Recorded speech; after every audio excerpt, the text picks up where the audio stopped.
శ్రీ మహాగణాధిపతయే నమః. మహాసరస్వత్యే నమః. శివాయ గురవే నమః.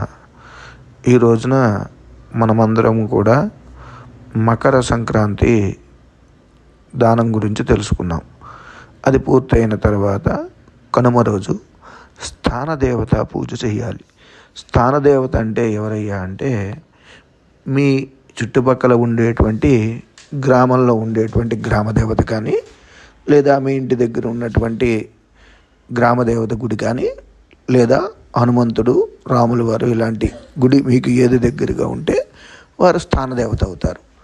ఆ స్థానదేవతను యథోధికంగా పూజ చేసి మమ్మలను ఒక సంవత్సరం పాటు మాకు ఉండేటువంటి స్థానంలో ఎటువంటి ఇబ్బందులు లేకుండా సుఖశాంతులు, ఆనందము, ఐశ్వర్యము కలగాలి అని చెప్పి పూజ చేసి స్థానదేవతకు వడలు అంటే చిల్లుగారెలు అంటారు చూసారా, ఆ గారెలను నివేదన పెట్టాలి. మామూలుగా వడలంటే చిల్లు లేకుండా వస్తాయి, అలా కాదు. చిల్లుతో ఉన్నటువంటి గారెలను నివేదన పెట్టి పుష్పాలు, కొబ్బరికాయలు మీ ఇష్టం యథోధికంగా పూజ చేసి స్థానదేవత అనుగ్రహం కనుక పొందితే మీకు ఒక సంవత్సరం పాటు వచ్చేటువంటి బాహ్యంగా వచ్చేటువంటి ఇబ్బందులు కూడా తొలగడానికి అవకాశం ఉంటుంది. శుభం.